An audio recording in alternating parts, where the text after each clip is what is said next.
मेरा 11th question नहीं हुआ, बाकी सारा हो गया। चलो देखते हैं, डाउट लेते हैं अभी। मेरे 10th में नहीं हुआ। अरे मुझे ना कोई टीएस ग्रेवाल का मैंने बोला था, किसको बोला था भेजने के लिए, अरे यार लड़कों में से बोला था, ये लड़के कुछ करते नहीं है काम, निकम्मे हैं सारे। आज भी टीएस ग्रेवाल का क्वेश्चन डिस्कस नहीं कर पाएंगे, हम नेक्स्ट क्लास में करेंगे, क्योंकि मैंने एक बच्चे को बोला था स्कैन करके भेजने के लिए, उसने भेजा नहीं है। चलो जी, सो हम क्वेश्चन नंबर 11। तो और कौन सा डाउट, खुशबू तेरा कौन सा डाउट था? 10।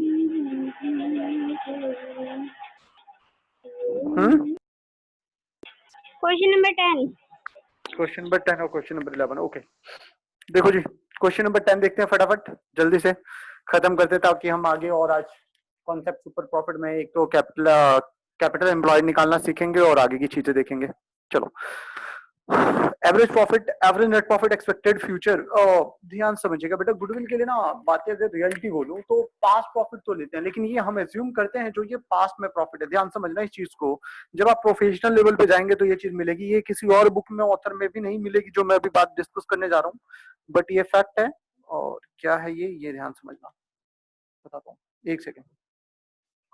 जस्ट सपोज हमें गुडविल निकालना है, ये था, मेरे 3 साल है मान लो, 2017, 2018 और ये 2019। मैं यहाँ पे गुडविल जानना चाहता हूं कि मेरी गुडविल कितनी है। क्या ये गुडविल ये पास्ट प्रॉफिट के बेसिस पे होता है? हाँ बिल्कुल होता है, लेकिन ये पास्ट प्रॉफिट के बेसिस पे अनुमान लगाया जाता है कि यहाँ फायदा कितना होगा, आगे के पीरियड में फायदा कितना होगा, और इसी के बेस पे गुडविल निकाला जाता है, क्योंकि हमें आगे का ये प्रॉफिट जो है फ्यूचर का, ये फ्यूचर हो गया एक तरह से। फ्यूचर में जो फायदा होगा हमें पता ही नहीं होता है, ये फ्यूचर में कितना फायदा होगा। ये 31/3/20 है मान लो, 31/3/20 को हम निकालना चाहते हैं, तो हम इसके बाद के प्रॉफिट को जानना चाहते हैं कि इसके बाद फायदा कितना होगा। ये फायदा हम कैसे निकालते हैं? पास्ट प्रॉफिट के बेसिस पे, और उसी को एज्यूम करते हैं। तो ये क्या कहलाता है बेटा? फ्यूचर प्रॉफिट कहलाता है एक तरह से, कहे तो हम सही। आइए क्वेश्चन नंबर 10 में ऐसा ही कुछ डिस्कस किया होगा। The average net profit expected in the future, future का मतलब फ्यूचर में कितना होगा, 1,00,000 रुपए, यानी कि फायदा कितना हुआ फर्म का, 1,00,000 रुपए। क्या ये बात आपको समझ में आया बेटा?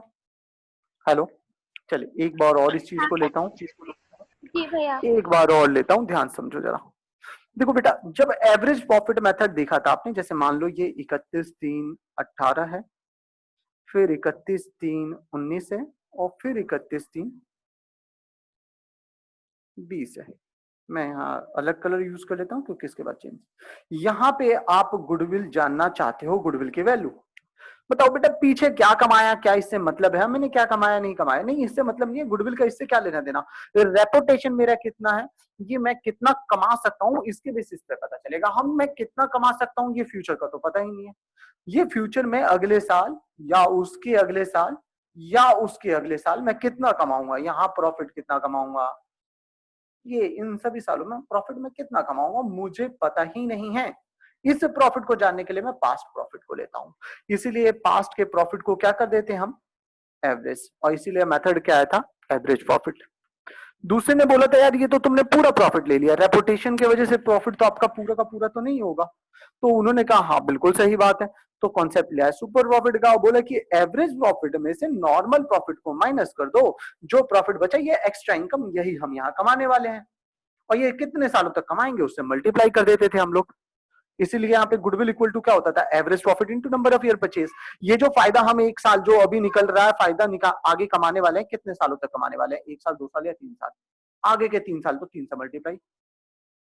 सिमिलरली अगर ये हम फायदा कमाने वाले हैं सुपर प्रॉफिट के बेसिस पे बात करें, तो भैया हम ये जो सुपर प्रॉफिट कमाने वाले कितने सालों तक कमाने हैं, अगर 3 साल तो 3 से मल्टीप्लाई, 2 साल तो 2 से मल्टीप्लाई, 5 साल तो 5 से मल्टीप्लाई हो जाएगा।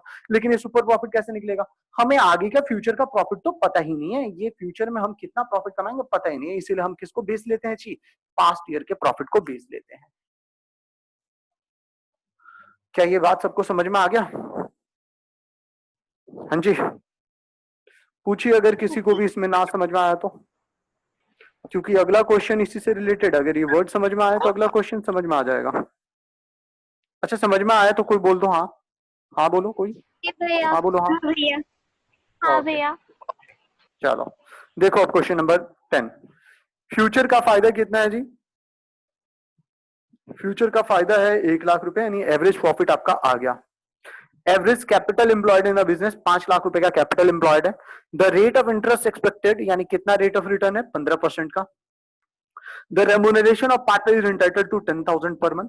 तो आप ये जो एवरेज प्रॉफिट दिया है, क्या ये प्रॉफिट सही है? नहीं, आपको इस 1 लाख में से कितने रुपए माइनस करना पड़ेगा? 10,000 रुपए, क्योंकि रेम्यूनरेशन पार्टनर को नहीं दिया।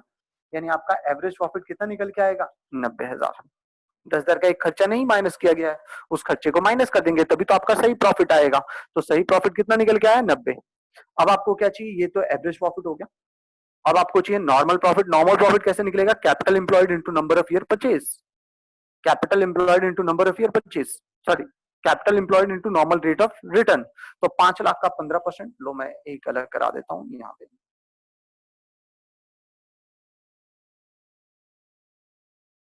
फटाफट जितना देर मैं बोलूंगा उतनी देर में करा दूंगा जी। गुडविल इक्वल टू क्या होता है?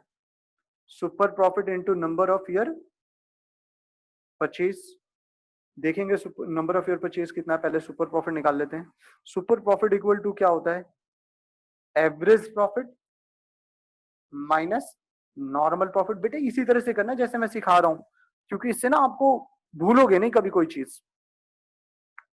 Average profit minus normal profit, हमारे पास दोनों में से कोई सा नहीं है, दोनों निकालना है। लोग पहले निकाल लेते हैं average profit. Average profit equal to 1 lakh question में गिवन है, लेकिन साथ में बोल दिया है कि भैया 10,000 रुपए का एक खर्चा रेम्यूनरेशन भी है, तो हम उसको माइनस कर देंगे खर्चे को, तभी तो हमारा एवरेज प्रॉफिट निकल के आएगा। तो एवरेज प्रॉफिट कितना निकल के आया? 90,000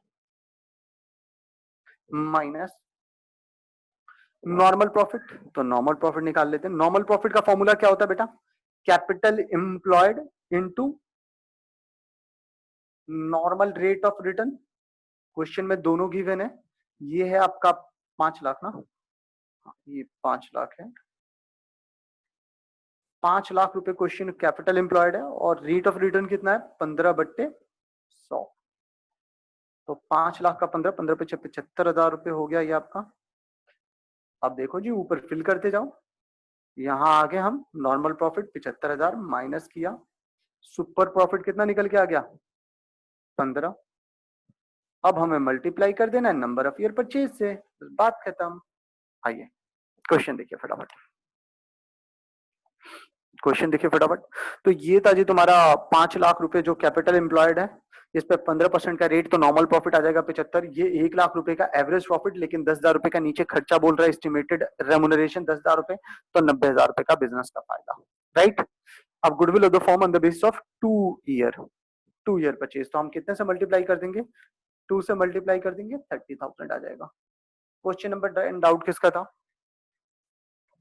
ये मेरा रहा, हो गया क्लियर। समझ में आ गया? ये एक्सपेक्टेड फ्यूचर प्रॉफिट की वजह से दिक्कत हुई होगी बस। क्वेश्चन नंबर 11, आइए जी क्वेश्चन नंबर 11 देखते हैं फटाफट। हाँ जी। The net assets of the firm were rupees 4 lakh. ठीक है चलो ये रहने दो, अभी आज डिस्कस कर लेंगे हम। मैं एक दो स्लाइड्स पहले डिलीट कर दूं क्योंकि मुझे थोड़ी कंफ्यूजन हो रही है, ये डाल चुका हूँ कल मैं एडमिट।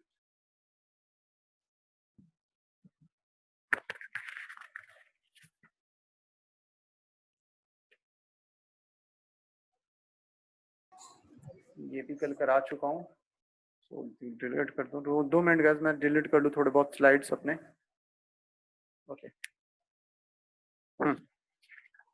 चलिए बेटे एक कॉन्सेप्ट डिस्कस करता हूँ, एक बार देख लूँ मैं जरा सा। कुछ बच्चे आज ज्वाइन नहीं किए हैं, आइए जी देखिएगा। Sorry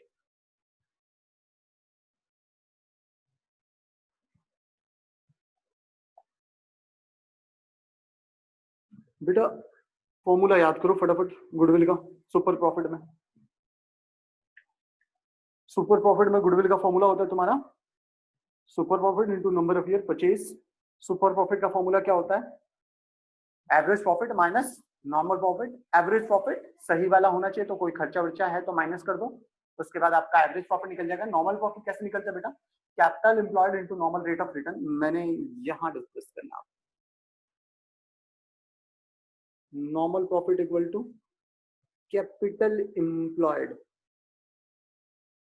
into normal rate of return, right. ये क्वेश्चन में हमेशा गिवन होगा, ये गिवन हो भी सकता है और निकालना भी पड़ सकता है। तो यानी अभी ये कैपिटल एम्प्लॉयड क्या होता है, देखो बेटा सबसे पहले तो कैपिटल एम्प्लॉयड का बात करते हैं। कैपिटल एम्प्लॉयड का मतलब होता है जो पैसा बिजनेस में लगा है, जो पैसा बिजनेस में लगा है, बिजनेस में लगा है। कैसे निकालोगे, ध्यान से समझते हैं। देखो बेटा बैलेंस शीट बताने जा रहा हूं मैं, अभी बैलेंस शीट बताऊंगा। ये आपकी बैलेंस शीट जो आप पिछले साल सीख के आए। इधर होता है आपका फिक्स्ड असेट्स, जैसे land and building, plant and machinery, furniture and all. इसी तरह होता है आपका करंट असेट्स, जैसे stock, debtor, cash bank, etc, right guys. इसके अलावा एक चीज और होता है बेटा असेट साइड में। वैसे ये करंट असेट्स या फिक्स्ड असेट्स का ही पार्ट होता है। fictitious असेट्स मैं अलग से लिख रहा हूँ, fictitious असेट्स। भाई अपना वीडियो ऑफ कर, ओए बनियान वीडियो बंद कर अपना, ऑडियो पे आ। सूरज वीडियो बंद कर, वीडियो ऑडियो कर सिर्फ।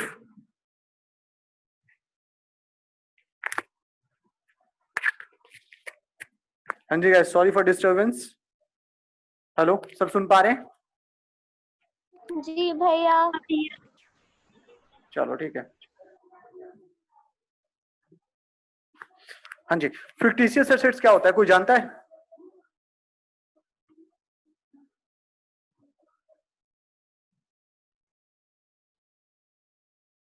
कोई भी जानता है तो बता दो यार मुझे, थोड़ा बहुत कुछ आइडिया। जी चलिए मैं बताता हूँ। फिक्टिशियस मतलब झूठा, मैंने शॉर्ट में लिखा है FICTI या TOUS होता है फिक्टिशियस, मतलब झूठा, झूठ मूठ का जो हो उसे कहते हैं फिक्टिशियस, मतलब सिर्फ एक दिखावे के लिए। Example, advertisement. क्या एडवर्टीजमेंट कभी आपको दिखता है बैलेंस शीट में? हाँ जी, एडवर्टाइजमेंट एक्सपेंसेस कभी दिखता है बैलेंस शीट में? बताइए, कोई कभी देखा है किसी ने? नहीं भैया। नहीं दिखा। अच्छा, प्रॉफिट एंड लॉस देखा है? लॉस, अगर प्रॉफिट हो तो इस साइड आता है बेटा, प्रॉफिट हो तो इस साइड आता है, अगर लॉस हो तो बैलेंस शीट के असेट साइड आता है। क्या ये बात आपको पता है? बोलो बोलो जल्दी बोलो। भैया। हाँ बिल्कुल ठीक है। बोर हो रहे हो क्या? बैलेंस शीट बता रहा हूँ यार, सिंपल सी चीज बोलिए। फिक्स्ड असेट्स, करंट असेट्स, इसके अलावा फिक्टिशियस मतलब ऐसा असेट जिसका कोई नाम के लिए होता है, उसकी कोई वैल्यू नहीं होती, एक्चुअल में उससे कोई पैसा नहीं मिलना होता। जैसे ध्यान से समझना इस कॉन्सेप्ट को, और इस कॉन्सेप्ट के पीछे मुझे प्रैक्टिकल कॉन्सेप्ट क्या कहता है, कॉन्सेप्ट और प्रिंसिपल्स क्या कहते हैं, ये मुझे बताना। जैसे मान लो मैंने एडवर्टीजमेंट करवाया, एक बोर्ड वोर्ड बनवाया, और बोर्ड बनाने पे खर्चा किया 5 लाख रुपए का, और ये बोर्ड की जो ड्यूरेबिलिटी है ना, मेरे कोचिंग के बोर्ड की ड्यूरेबिलिटी है वो 5 साल है। बताओ बेटा ये खर्चा कितने सालों का, 1 साल का या 5 साल का? 5 साल का। 5 साल का। तो अगर मैंने 5 लाख रुपए किया तो 1 लाख रुपए पीएनएल में ले जाऊंगा, बाकी 4 लाख रुपए का क्या करूं मैं? मैंने खर्चा तो पूरा 5 किया, बोर्ड पे 5 लाख रुपए खर्चा क्या कर दिया, पूरे 5 लाख रुपए खर्चा डाल दूं? नहीं, मैं सिर्फ कितना खर्चा डालूंगा, 1 लाख रुपए। बाकी 4 लाख रुपए कहां लेके जाऊंगा? बैलेंस शीट में यहां पे लेके जाऊंगा। क्या सबको समझ में आया? तो ये एक असेट्स बुक करता हूं, लेकिन बताओ क्या ये एक्चुअल में कोई इसकी वैल्यू होती है एडवर्टीजमेंट की? क्या मार्केट में बेचा जा सकता है इसको? नहीं बेचा जा सकता। लेकिन अगर मैं कहूं लैंड एंड बिल्डिंग बेचा जा सकता है, हाँ। प्लांट एंड मशीनरी हाँ, फर्नीचर हाँ, स्टॉक हाँ, डेटर हाँ, कैश बैंक, वो तो कैश बैंक ही है। ये सब कुछ रियलाइज होते हैं, ये सारे के सारे रियलाइज होते हैं, लेकिन ये सब रियलाइज होते हैं कैश में, लेकिन ये कैश में रियलाइज नहीं होता, ये सिर्फ नाम के लिए होता है, ये सिर्फ नाम के लिए होता है, दिखावे के लिए। इसे कहते हैं फिक्टिशियस एसेट्स। क्या ये आपको समझ में आ गया अब? हाँ जी, जी भैया। ओके चलो लायबिलिटी साइड थोड़ा देखते हैं। अच्छा एक और चीज देख लेते हैं, मेन चीजें यही हैं यार, ज्यादा टफ नहीं होता, पेपर में हमेशा ये इजी होता है, बट मैं कवर कर रहा हूँ पूरा डेप्थ बच्चे, मैं आपको बता दूं मैं पूरा कवरेज कर रहा हूँ, डेप्थ कवरेज कर रहा हूँ, छोड़ कुछ नहीं रहा, इसलिए थोड़ा हो सकता है। अदरवाइज पेपर में जो आता है वो बहुत सिंपल आता है, पेपर वाला तो देखिए होगा आपने इतना क्यों करवा दिया। इन्वेस्टमेंट दो तरह के होते हैं बेटा, एक होता है ट्रेड इन्वेस्टमेंट और एक होता है नॉन ट्रेड इन्वेस्टमेंट। समझाता हूं, देखो बेटा मैं अपने कोचिंग वगैरह की चीजों में इन्वेस्ट करता हूं, जैसे कंपनीज का आगे पढ़ोगे आप, कंपनी में शेयर्स होते हैं तो शेयर परचेज करना होता है, ठीक है। सपोज यूं समझ लो मैंने अपनी कोचिंग में इन्वेस्ट किया तो उसका फायदा मुझे मिलेगा नहीं मिलेगा? बिजनेस में मिलेगा। लेकिन अगर मैंने दूसरे के किसी के शॉप में, जैसे रिलायंस की कंपनी में पैसा इन्वेस्ट कर दिया, क्या वो मेरे बिजनेस में पैसा इन्वेस्टमेंट है? नहीं, उसे क्या कहेंगे? तो रिलायंस वाले इन्वेस्टमेंट को हम नॉन ट्रेड कहेंगे। इन्वेस्टमेंट इन रिलायंस, रिलायंस में अगर किया तो, अगर इन्वेस्टमेंट इन कॉमर्स किया तो ये trade investment. Investment in commerce academy, में कॉमर्स एकेडमी ना लिख के ना वीएमसी लिखता हूं यार, सब जानते हैं ज्यादा। इन्वेस्टमेंट इन वीएमसी, तो ये क्या कहलाएगा बेटा? ये ट्रेड इन्वेस्टमेंट कहलाएगा। क्या ट्रेड और नॉन ट्रेड? अगर अपने बिजनेस में पैसा लगाते हो तो ट्रेड इन्वेस्टमेंट, अगर दूसरे के बिजनेस में पैसा लगाते हो तो नॉन ट्रेड इन्वेस्टमेंट। चीजों को ध्यान में रख के चलना है इसकी मीनिंग, क्योंकि आगे जो फॉर्मूला आएगा इन्हीं के बेसिस पे आएगा। ओके, अगली चीज हम करने जा रहे हैं लायबिलिटी साइड। लायबिलिटी साइड में क्या होता है? सबसे पहले कैपिटल होता है, जैसे ए बी अगर दो पार्टनर है तो दोनों का कैपिटल होगा, हाँ जी। इसके बाद रिजर्व्स वाली चीजें होंगी, रिजर्व्स का मतलब प्रॉफिट नेचर चीजें, जैसे प्रॉफिट एंड लॉस, जैसे जनरल रिजर्व, ये भी ऑनर का होता है। ये भी किसका होता है जी? प्रॉफिट किसका होता है? ऑनर का होता है। तो ये भी ऑनर का, ये दोनों पैसे किसके होते हैं? ऑनर के होते हैं, ऑनर का पैसा माना जाता है। ये ऑनर पड़ा पता भी नहीं चलेगा। इसके बाद होता है आपका लायबिलिटी। जब लायबिलिटी की बात करें तो लायबिलिटी दो तरह की होती है, एक नॉन करेंट लायबिलिटी, जैसे बैंक लोन, बैंक से लोन लिया। एक होता है आपका करंट लायबिलिटी, करंट लायबिलिटी जैसे ट्रेड क्रेडिटर, बिल्स पेबल। ये हो गया जी आपका बैलेंस शीट कंप्लीट। मैं थोड़ा साइज कम करूंगा ताकि इसको देख सके, साइज कहां से चेंज होता है यार इसका, छोड़ो नहीं पता मुझे भी। हाँ जी चलिए देखिएगा बेटा, एक बार नजर मारिए बैलेंस शीट के ऊपर। मैं अभी कैपिटल एम्प्लॉयड की बात करूंगा इसमें, फिर ये आपके असेट्स हैं, करंट असेट्स हो गया, फिक्टिशियस असेट्स हो गया, तीन चीजें, और इन्वेस्टमेंट, चार चीजें इधर किया मैंने। इधर क्या किया? कैपिटल, रिजर्व्स, लायबिलिटी में नॉन करंट लायबिलिटी और करंट लायबिलिटी, राइट। अब ध्यान से समझिएगा बेटा, आपका पैसा बिजनेस में कितना लगा है। अब दो तरीके हो सकते हैं आपको अपने बिजनेस का पैसा निकालने का, दो तरीके हो सकते हैं, ध्यान से समझ लो जरा, मैं दिखाता हूं आपको। हाँ ओके, बताओ क्या ये पैसा फिक्स्ड असेट्स वाले पैसे बिजनेस में लगे हुए हैं? हाँ। क्या करंट असेट्स वाले, कलर चेंज करने दो यार, कलर में मजा नहीं है, मैं रेड लेता हूँ। ओके, हाँ जी, क्या ये पैसे बिजनेस में लगे हुए हैं? यस। ये पैसा आपके बिजनेस में इन्वेस्टमेंट है, ये भी बिजनेस में इन्वेस्टमेंट है। क्या ये फिक्टिशियस वाला पैसा है? ना, वो नहीं है। आओ आगे, इन्वेस्टमेंट की बात करते हैं। इन्वेस्टमेंट में क्या ट्रेड इन्वेस्टमेंट बिजनेस वाला? हाँ ये तो है, ये सारा पैसा आपके बिजनेस का है।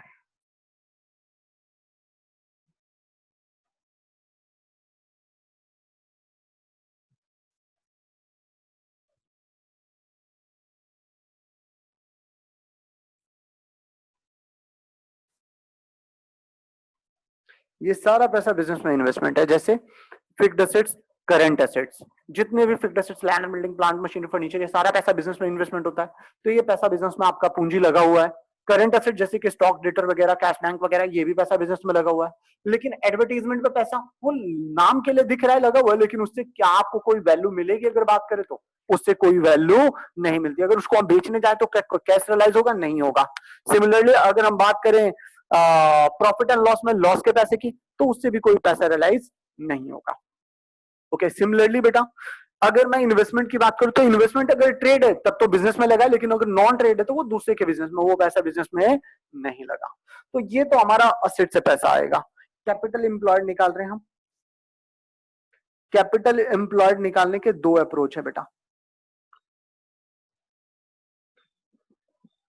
एक असेट्स अप्रोच और दूसरा लायबिलिटी अप्रोच। असेट्स अप्रोच में हमें नेट असेट्स ले लेना होता है, हमें लेना होता है नेट असेट्स। नेट असेट्स की मीनिंग को डिफाइन किया गया है। Net assets equal to total assets. Total assets, देखिएगा टोटल असेट्स क्या होता है। ये है ना आपका यहाँ पे टोटल, ये जो टोटल उठा लो, इस टोटल को उठा लो, जितना भी टोटल है। बताओ इस टोटल असेट्स में क्या नहीं होना चाहिए? क्या इस टोटल असेट्स में फिक्टिशियस असेट्स होगा? नहीं, ये नहीं होगा। क्या नॉन ट्रेड इन्वेस्टमेंट होगा? नहीं, नहीं होगा। तो टोटल असेट्स एक्सक्लूडिंग, छोड़कर, क्या छोड़कर? दो चीजें, नॉन ट्रेड इन्वेस्टमेंट और fictitious assets, and fictitious assets minus इसमें से कर दो करंट लायबिलिटी, माइनस इसमें से कर दो करंट लायबिलिटी। ये होता है जी नेट एसेट्स का फॉर्मूला। अगर नेट एसेट्स के फॉर्मूले की बात करूं तो total assets minus non current liability. फिर से बात कर देता हूं, मैं थोड़ा साफ साफ लिख देता हूं दोबारा, मैंने जो ओके ओके बताइए। नेट एसेट्स का फॉर्मूले की बात करें तो नेट एसेट्स इक्वल टू क्या होता है? Total assets minus current liability. लेकिन इस टोटल असेट्स पे इसके ऊपर एक बात है, एक्सक्लूड। इसमें क्या इंक्लूड नहीं होना चाहिए? दो चीजें इसमें नहीं होनी चाहिए। कौन सी दो चीजें? पहला फिक्टिशियस असेट्स नहीं होना चाहिए, और दूसरा क्या नहीं होना चाहिए इसके अंदर? नॉन ट्रेड इन्वेस्टमेंट नहीं होना चाहिए। लॉजिक तुम्हें क्लियर हो रहा होगा। सपोज देखते हैं, एग्जांपल लेते हैं हम। सपोज मेरी एक स्वीट्स की शॉप है, लॉ कुश वाले की एग्जांपल ले लेते हैं। सपोज लॉ कुश वाले का पैसा land and building, plant and machinery, यानी उस बिल्डिंग में पैसा लगा हुआ है। वहां जो मशीन्स, काउंटर वगैरह देखते हो उसमें पैसा लगा हुआ है। सारा पैसा बिजनेस में इन्वेस्टमेंट है क्या? हाँ। वहां जो मिठाई उठाई देखते हो, स्टॉक में पैसा इन्वेस्टमेंट है क्या? हाँ। उसके गले में पैसा है, कैश बैंक, उसका पैसा इन्वेस्टेड है क्या बिजनेस में? हाँ। जो उसके बोर्ड पे पैसा लगा हुआ है, क्या वो पैसा उसके बिजनेस में इन्वेस्टमेंट माना जाएगा? क्या उससे कोई इनकम हो सकता है? क्या उससे कोई रिटर्न मिल सकता है? नहीं, उस बोर्ड से कोई रिटर्न नहीं मिल सकता। अगर उसे बेचा जाए तो उसमें कबाड़ की वैल्यू होगी, उसकी कोई भी वैल्यू नहीं होगी। जो खर्चा हो गया वो हो चुका, उस पर खर्चा हो चुका, उससे कोई भी पैसा नहीं मिलने वाला। लैंड एंड बिल्डिंग को बेचेगा तो पैसा मिलेगा, मशीन को बेचेगा तो पैसा मिलेगा, काउंटर बेचेगा तो पैसा मिलेगा, फर्नीचर्स बेचेगा, टेबल चेयर्स बेचेगा तो पैसा मिलेगा, मिठाई बेचेगा तो पैसा मिलेगा। लेकिन अगर बोर्ड बेचेगा अपना लॉकुस वाला, अपने लॉकुस का बोर्ड बेचेगा तो उससे कोई पैसा नहीं मिलेगा। इसीलिए वो फिक्टिशियस एसेट्स, वो उसके इन्वेस्टमेंट का पार्ट नहीं माना जाता। सिमिलरली रिलायंस वाले ने क्या किया कि कुछ पैसा इन्वेस्ट कर दिया, सॉरी लॉकुस वाले ने क्या किया, कुछ पैसा इन्वेस्ट कर दिया किसमें? रिलायंस में। रिलायंस के शेयर परचेज कर लिए। बताओ रिलायंस का शेयर परचेज किया है, क्या उसने अपने पे बिजनेस में पैसा लगाया है? नहीं। उस बिजनेस में, उस पैसे पे उसको रिटर्न बिजनेस का तो नहीं आएगा। उस पैसे पे जो रिटर्न आएगा वो किसका आएगा? रिलायंस से आएगा, उसके बिजनेस से नहीं आएगा। तो उसमें उसकी गुडविल का तो कोई लेना देना ही नहीं है।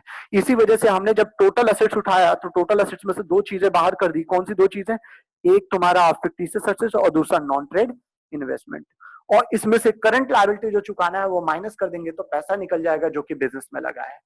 बेटा ध्यान रखना, आप बिजनेस में जो पैसा लगा है उसमें लोन का पैसा इंक्लूड हो चुका, लोन का पैसा इंक्लूड। अच्छा बेटा जब ये बंद होगा ना तो दोबारा ज्वाइन कर लेना, ठीक है? हाँ जी। तो आप एक बात ध्यान रखना कि इसमें लोन का पैसा इंक्लूड हो गया। आओ दिखाता हूं मैं तुम्हें थोड़ा। लायबिलिटी अप्रोच में दिख जाएगा। और मैंने माइनस क्या किया था, सिर्फ एक चीज माइनस की थी, current liability. Non current liability को पैसा माइनस नहीं किया था। जरा आओ ऊपर में बैलेंस शीट में, बताओ जी ये कैपिटल किसका है, ये कैपिटल किसका है, ओनर का। रिजर्व एंड सरप्लस किसका है, प्रॉफिट वगैरह, ओनर का। नॉन करंट लायबिलिटी क्या ये ओनर का होता है, नहीं, ये आउटसाइडर का है, ये बाहर वालों का है, ये भी बाहर वालों का है। लेकिन बाहर वालों का पैसा हमने सिर्फ एक ही माइनस किया, करंट लायबिलिटी, बैंक लोन को नहीं किया। अब बताएगा कोई मुझे क्यों, भैया ये हमारा पैसा तो नहीं है ना, क्या बैंक लोन हमारा पैसा है, नहीं, लेकिन मैंने इसे कैपिटल एम्प्लॉयड यानी बिजनेस की पूंजी में रखा हुआ है, लेकिन करंट लायबिलिटी को बिजनेस की पूंजी में नहीं रखा। मैंने जैसे बताया, देखो मेरा बिजनेस में ना 50 लाख रुपए की प्रॉपर्टी है, असेट्स है, जैसे लैंड एंड बिल्डिंग, प्लांट और मशीनरी, फर्नीचर वगैरह सब कुछ मिलाकर 50 लाख का है।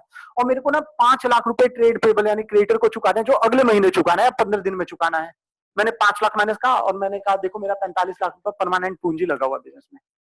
इस 45 लाख में 15 लाख मेरा लोन है, 30 लाख मेरा खुद का है। इसमें 30 लाख मेरा खुद का है और 15 लाख रुपए किस चीज का है, लोन का है, बैंक लोन का। क्वेश्चन ये उठता है कि बैंक लोन को मैंने अपने कैपिटल एम्प्लॉयड में लिया, क्यों? कोई भी बता दो यार, सारे हैं ना, अरे बोलो, कोई तो बोलो, हाँ ही बोल दो, कम से कम हो ना। हाँ हेलो, भैया। हाँ भैया। ओके, तो तन्नू और अंजलि ने बोला। अंजलि बता ना कुछ, आंसर बता, क्या लग रहा है, बैंक लोन क्यों नहीं है?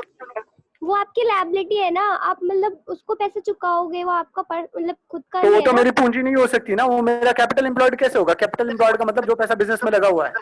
क्या बैंक लोन का पैसा माना जाए बिजनेस में लगा है? नहीं, अगर बैंक क्योंकि लोन आप नहीं भैया। चुकाना है वो पैसा कैसे लग सकता है? जी नहीं, सब यही मानते हैं, कोई अलग राय देगा अपनी, कुछ और बोलेगा कोई? भैया आपने जो बैंक से लोन लिया है वो तो आपने बिजनेस में लगाने के लिए ही लिया है ना। बिल्कुल, तो मैंने क्रेडिटर से जो पैसा चुकाना है वो भी तो पैसा बिजनेस में ही लगा, लेकिन उसको तो मैंने माइनस कर दिया। वही तो। वही तो, तभी तो मैं बोल रहा हूँ, तो बैंक लोन भी तो माइनस होना चाहिए ना। हाँ जी। बैंक लोन पे आप उसको इंटरेस्ट दे दोगे। तो क्रेडिटर को मैं पैसा नहीं चुकाऊंगा, उसका पैसा भी तो वापस करूंगा, ये तो बेतुकी बात है। चलो मैं ही बता देता हूँ सीधे फटाफट। देखो बेटा, जो मैंने क्रेडिटर को पैसा लिया ना वो महीने दिन में वापस करना है, उस पैसे से बिजनेस नहीं कर सकता मैं। मैंने मान लो क्रेडिटर से पैसा लिया, मान लो मैंने तुमसे पैसा लिया, अंजलि से मैंने बोला अंजलि पैसे दे दे, 50,000 रुपए अंजलि से ले लिए उधार, मैंने बिजनेस में लगा दिया और मुझे 4 दिन बाद वापस करना है, क्या उस पैसे से मैं बिजनेस कर पा रहा हूं? दूसरा एग्जांपल, मैंने खुशबू से लिए 10 लाख रुपए और उस 10 लाख रुपए से मैंने बिजनेस कर रहा हूं और 10 साल बाद चुकाना है मुझे अभी नहीं चुकाना, कब चुकाना है? 10 साल बाद। क्या उस पैसे से बिजनेस कर पा रहा हूं? हाँ भैया। हाँ भैया। ये रीजन है। बैंक लोन जो होता है वो लॉन्ग टर्म होता है। बैंक लोन क्या होता है जी, ये लॉन्ग टर्म का होता है, अभी चुकाना नहीं होता तो इस पैसे से हम बिजनेस कर रहे होते हैं। लेकिन ये शॉर्ट टर्म होता है, इस पैसे से आप बिजनेस नहीं कर सकते, ये तुरंत चुकाना है आपको, इसी वजह से ये इंक्लूड नहीं किया जाता। तो मैंने निकाला कि भैया इतने का मेरे पास सामान है टोटल, ये वाला टोटल, ये टोटल असेट्स ले लिया, लेकिन इस असेट्स में 2 चीजें नहीं होनी चाहिए थी, और इसमें से जो अब भी चुकाना है, तुरंत चुकाना है, उस पैसे को शॉर्ट टर्म वाले को क्या कर दिया मैंने, माइनस। आई थिंक सो तुम्हें अब फॉर्मूला क्लियर हो गया होगा। बाकी पैसा मान लिया जाता है कि बिजनेस में है। क्या आप लोगों को समझ में आया? जी भैया। ओके, चलिए आगे बढ़ते जी हैं। भैया। ये तो था तुम्हारा असेट्स अप्रोच। अब बात करते हैं लायबिलिटी अप्रोच की। लड़कों में से भी कोई बोल दे यार। केसपाल तुझे भी समझ में नहीं आ रहा क्या? तो कुछ बोल ही नहीं रहा आज।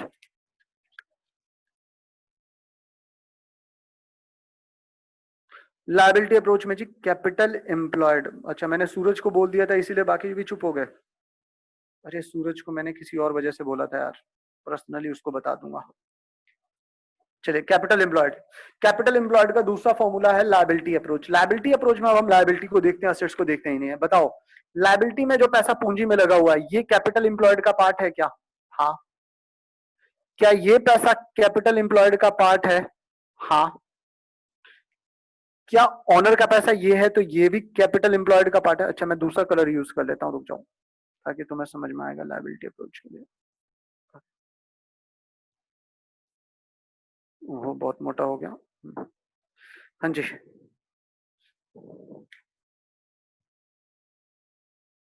क्या ये कैपिटल एम्प्लॉयड है? यस, ये दोनों कैपिटल एम्प्लॉयड है। क्या ये वाला जनरल रिजर्व ये कैपिटल एम्प्लॉयड है? हाँ, ये भी कैपिटल एम्प्लॉयड है क्योंकि ये भी पैसा बिजनेस में ओनर का लगा हुआ है। बैंक लोन का पैसा बिजनेस में लगा हुआ है, हाँ है, तो कैपिटल एम्प्लॉयड है। क्या ये शॉर्ट टर्म वाले पैसे से आप बिजनेस कर पाओगे? नहीं, ये पैसा नहीं कर सकते आप बिजनेस, ये पैसा तो आपको तुरंत चुकाना है, तो ये पैसा कैपिटल एम्प्लॉयड नहीं है। बस हो गया। इन पैसों से आप कभी भी क्या करते हैं, हम पैसा लाते हैं, उस पैसे को कहां लगाते हैं जी? इन्वेस्ट करते हैं इन चीजों पे। अब मैंने यही सारे पैसे को इन्वेस्ट कर रखा है, ये टोटल लायबिलिटी का पैसा मैंने यहाँ इन्वेस्ट कर रखा है। कहाँ इन्वेस्ट कर रखा है? असेट्स पे इन्वेस्ट कर रखा है। क्या ये सारे पैसे इन्वेस्टेड मेरे बिजनेस के हैं? नहीं, इसमें दो चीजें नहीं है। आ जाओ नीचे बताता हूं, तब समझाता हूं। तो आप ले लोगे पहले कैपिटल, फिर ले लोगे रिजर्व्स। ये तो ऑनर का पैसा हो गया। ये किसका हो गया पैसा? ऑनर का। Plus long term borrowing, long term की जो उधारी है वो, किसी ने कुछ लिखा है चैट में, भैया कैपिटलाइजेशन मेथड चल रहा है क्या? पागल, अभी सुपर प्रॉफिट मेथड चल रहा है जी। सुपर प्रॉफिट में कैपिटल एम्प्लॉयड में सिखा रहा हूं। लॉन्ग टर्म बोरोइंग ले लिया, लेकिन जरा सोच के बताओ, ये पैसा तो हमने सोर्सेस से लिया है, इकट्ठा किया है, क्या ये पूरा पैसा हमने बिजनेस में लगाया? अगर हाँ तो यही बन जाएगा, लेकिन अगर ना तो माइनस हो जाएगा। क्या चीज है? दो चीजें। फिक्टिशियस असेट्स, ऐसे असेट्स पे लगा दिया जो झूठ मूठ का दिखावे के लिए, उससे एक्चुअली में कुछ मिलना ही नहीं है, वो माइनस कर दोगे। आपने रिलायंस में पैसा ले लगा दिया, तो वो भी क्या कर दोगे? माइनस कर दोगे। समझाता हूं, चलिए आइए ऊपर समझाता हूं। नॉन ट्रेड इन्वेस्टमेंट है बेटा ये, नॉन ट्रेड इन्वेस्टमेंट। आइए ऊपर में। बेटा मान लो मैंने अपना पूंजी लिया, अपने घर से 25 लाख रुपए लिया, बैंक से 20 लाख रुपए लिया, टोटल मेरे कितने हो गए? 45 लाख रुपए मुझे अपने बिजनेस के लिए लिया, लेकिन उस 45 लाख में से मैंने 5 लाख रुपए बोर्ड पे लगा दिया, एडवर्टीजमेंट पे लगा दिया। बताओ क्या वो मेरा कोई असेट्स बना? नहीं। यानी अब मेरे बिजनेस में पैसा कितना लगेगा? सिर्फ 40 लाख। क्या ये बात समझ में आता है? तो मान लो सपोज 25 लाख मेरा था, 25 लाख रुपए मैंने बैंक से लिए, टोटल कितने हो गए? 50 लाख। ये ले लेता हूं, चेंज करता हूं। 5 लाख रुपए मैंने इस पे लगा दिया, एडवर्टीजमेंट पे, माइनस कर दूंगा। बच कितना गया जी? 45 लाख मेरे बिजनेस में है अभी। अब क्या किया मैंने, इसमें से 45 में से 15 लाख रुपए के शेयर परचेज कर लिए रिलायंस के। बताओ क्या ये मेरे बिजनेस में पैसा लगा है? नहीं। मेरे बिजनेस में कितना पैसा लगा है? 30 लाख। 30 लाख। फॉर्मूला कैसे बना? आओ ध्यान से एक बार देख लो। 25 लाख खुद का, 25 लाख बैंक से लिया, टोटल मेरे पास 50 में से 5 लाख रुपए बोर्ड पे लगा दिया एडवर्टीजमेंट पे, वो पैसा तो डूब गया, खत्म हो गया। बच कितना गया बिजनेस में लगाने के लिए मेरे को अपने पैसा? रेस्टोरेंट खोलना है, रेस्टोरेंट के लिए पैसा कितना बच गया? 45 में से 15 लाख रुपए के रिलायंस के शेयर परचेज कर लिए। बताओ क्या वो पैसा मेरे बिजनेस में लग रहा है? ना। तो वो भी 15 हटा दो, बच कितना गया? 30। ये 30 लाख रुपए मैंने अपने बिजनेस में लगा दिया, तो यही हो गया आपका कैपिटल एम्प्लॉयड। आइए समझ